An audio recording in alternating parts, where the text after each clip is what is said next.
might do. There you go.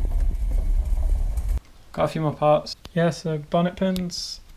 They come with actual pin built in, so it stops it from losing it, as I lost mine. Now this is quite a nice piece. This is I think it's 993 Motorsports or Click Tuning. It's the same sort of operation.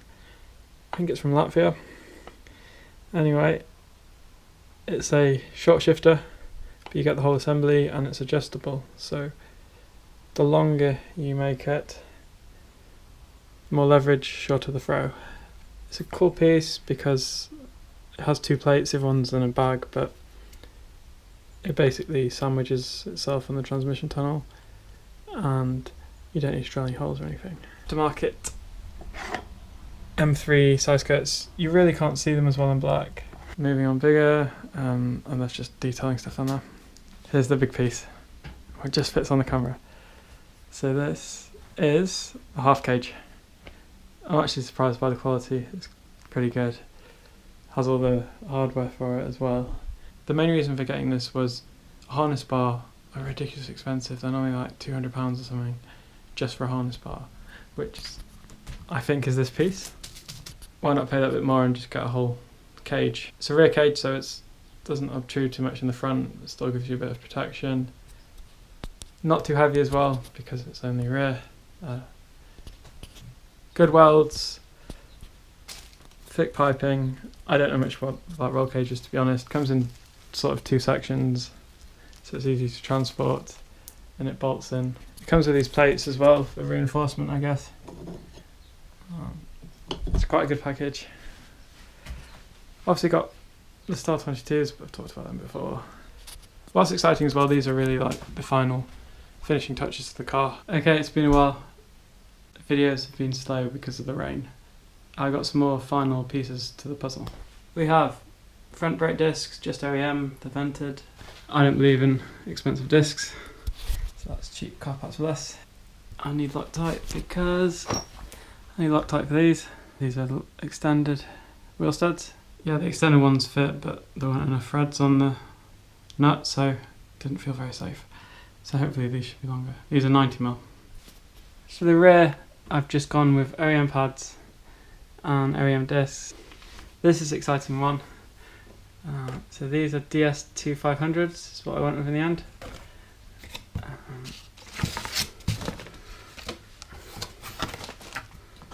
So they're just going to look like, oh wow, they do feel quite coarse. Very different material to your normal brake disc. So we'll see how these do. So yeah, that's the model number. Well, I guess the 25 is the 2500 part. My car's a 328, so I don't know if the brakes are any bigger on a 328 compared to a 325 or a 318. I know the M3s are bigger, but just bought the brakes for my chassis basically, so they should be fine. There's a big debate on this brand. For me, I have a handful of snap-on tools. I have two ratchets, they're both 3/8, some shallow sockets which are actually quite hard to find, 3/8, and that's it. I like getting them for stuff I use all the time. Screwdrivers I'm going to use all the time, lifetime warranty. These I keep in like my toolbox, which is in a fixed garage. So it's quite good for old cars as well when you're dealing with rusty bolts. But on the move, because the cars are in different places, I just have one of those like 150 or 250 piece, half as advanced, one of those black open boxes, and that has nearly everything. And that's been fine with the BMW, so that's what I think of the tools. So I have a mix really. I wouldn't say I'm die hard. One brand, but having a good mix helps. But yeah, they are quite nice. Right, so it's another day. The weather's not been kind to me. These videos have been tricky to make, but there are some updates. It's about to rain again, but let's show. That's a side project. If anyone knows what this is, that might be a clue, and that might be a clue. Anyway, some changes here. Yeah, so the car actually drives. I'm going to pull it down to the bottom, try and wash it, and do a walk around. We might be able to test drive today as well, if all things pan out. So the camera didn't record, but you can see a lot more of the thread now, so I'm much happier. Could do them a bit longer, but they'll hold the wheel in just fine. Okay, just to prove it drives, here it is. The diffuser's falling off, but it's looking quite mean.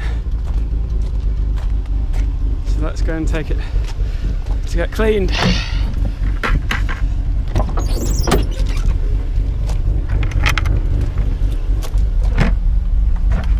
It's not a very practical car anymore, but doesn't matter. And I'm sitting way too low. There you go. Sticky tyres means lots of grip and stones, but temperatures are good. Needs fuel. I'll just take it up and down the lane.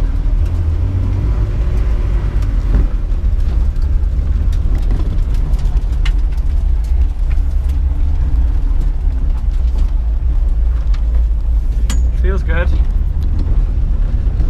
Yeah, I said in previous videos, so this is quite a bumpy road, and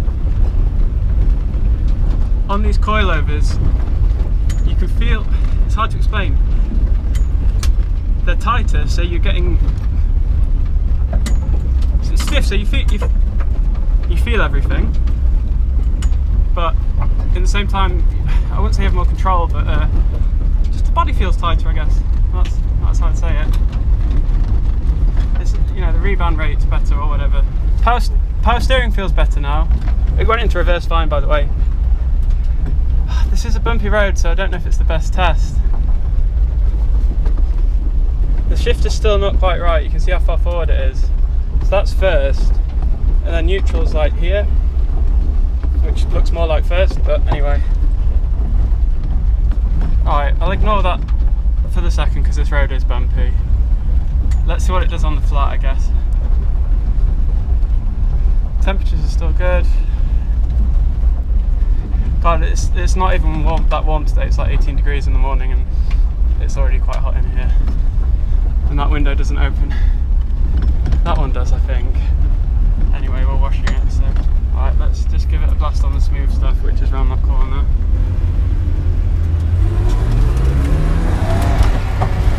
Feels good. Right, so reverse engage is fine. Well, I can't see much now. Really happy. I want to go for a longer test drive though. This isn't the true test drive. Let's try and move that corset. So here's a quick walk around of what it looks like. It's very dirty and there's paint's chipped a bit on the front, but it looks very aggressive. This wheel pokes a bit. Never had that on a car before. Obviously it's not for the road, so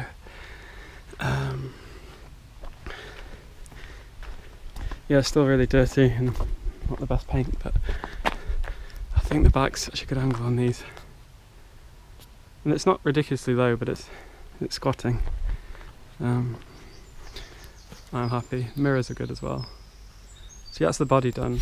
I'll go over everything else. Let's see. That's new. Subscribe. Right, I need to get it down there for the washing. Right, before it rains, what do we have? So the exhaust is hung properly now. Diffuser needs some work, but it's rough. It's fine. Obviously, biggest visual change is it's probably side skirts. So these were I can't remember if I showed them so they're new but aftermarket ones from Poland or something, but they look quite good. Easier to paint, that's why I went with them, because they come primered. I made sure they were clear coated, so hopefully they last. Shows up the rest of the body really. You probably can't see it on camera, but what else?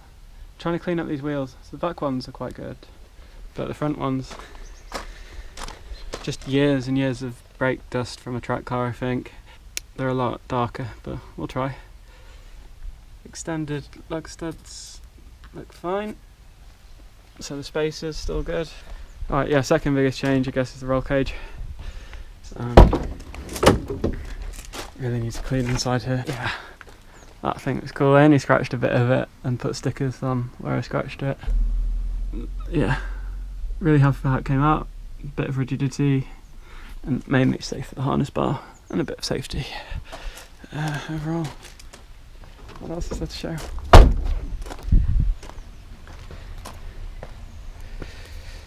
New bonnet latches. I prefer the design of these ones as you don't lose the pin. Only downside is they're smaller than the old ones, so there's a nice hole. But I plan to get a fiberglass bonnet anyway, and I'll probably do either those first time, or I do have some aero catches, and I didn't do them on this because being double skinned and really thick metal, it's hard to cut the actual shape of the aero catch by yourself. So, well, as an amateur, might be tempted to do aero catches or these fiberglass because it's a single skin. I need to redo the paint on the front bumper. I didn't clear coat it, and you can see it, but I'm not really too worried. It needs a good wash. What else changed? Mirrors, I think I showed them last time. Side skirts really do finish it off because they were hiding some horrible green mess.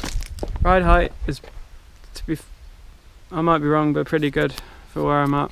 I've not had a low car before, so first for everything, I guess. Should be functional for a smooth track, but we'll see.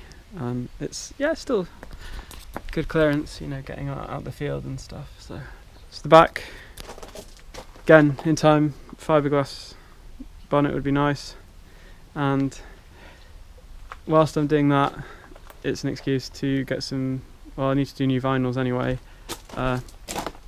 I found out these ones aren't an exact replica of the lightweight ones, that's why I always had trouble fitting them.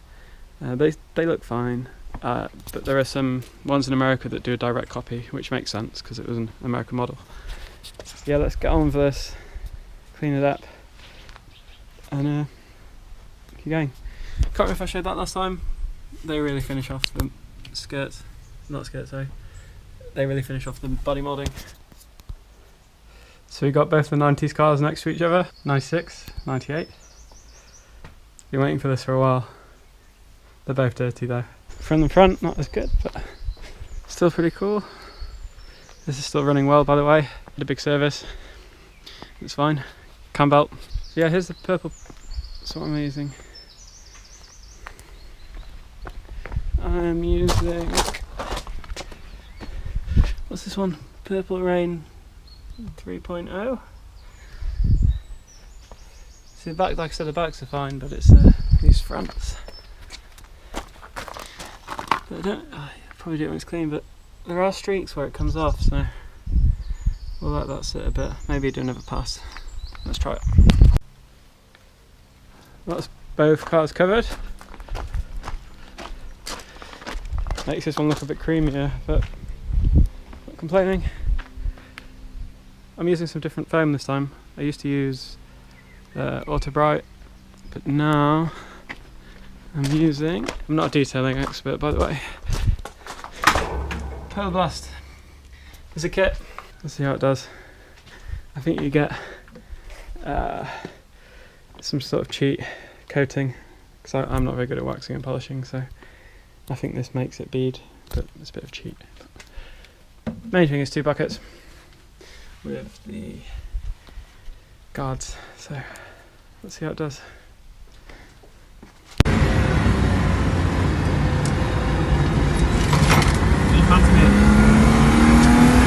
Test drive's going well. 6 miles in. Car feels it's a bit wobbly, but it's alright. 80. Brakes are alright. Now, I did this in my other car, I want to do it in this car.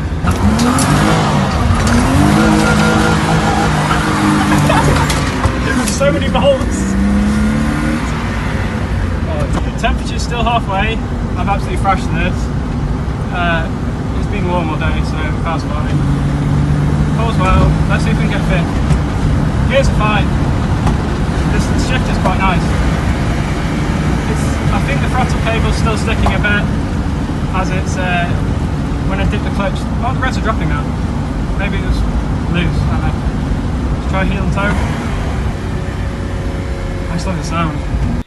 Okay, I've just finished editing this video and I appreciate it's a bit muddled up, so I'll try and summarise what went on. Yeah, so the aim of that day was really just to get the car on the road and, you know, get up to speed, national speed limit, go for a few gears. And I had some mates with me, so it really helped in case I broke down, which I'm glad to report it didn't. The car was fine. I could test, gears were fine, no leaks, no overheating, everything felt quite tight. And the reason why I wanted to test drive it on the road is I planned to take it to a local alignment garage. I might not seem it from the videos, but the car is pretty much finished. The only thing I didn't get around to on that video is fitting those new brakes. Once I know the alignment's okay, I can book a track day. But I'm going to be looking at booking Donington. The reasons are it's quite close to where I keep the car. It's, you know, it's a decent sized track. Content's a bit harder to come by because the 106 Rally, the blue one, is in really good shape. I don't do much of the work on that car, I pay a garage to do it. My whole point of getting it serviced, it was a big service, was I want to be able to drive it more, so I'll probably film that, trying to drive it this summer. I alluded to it in this video, but if you couldn't work it out, that engine was a Citroen Saxo VTS engine, or 106 GTI engine, 120 horsepower dual overhead cams. I'm putting that into the 205. What I want to do with the 205 is just show you when it's finished. If you're wondering for progress, basically the 205 Rally now has a 1.9 GTI rear axle. That's from the 205 GTI. So it's converted to rear, it's converted to disc brakes all the way around now, which is quite cool. I've put a fuel pump in it, so I've got a 205 GTI fuel tank, a fuel pump, and then I've run some fuel lines. Again, I'll probably address this in a 205 specific video, and this might be a way off. Thanks for watching if you've stuck with me for this long. Videos have been slow because of the rain, and me as well. No major hurdles left with the BMW. I've done brakes before, unless something drastic happens. We're close to 700 now, I think, so that's a big boost. I'm really still pushing for this 1000.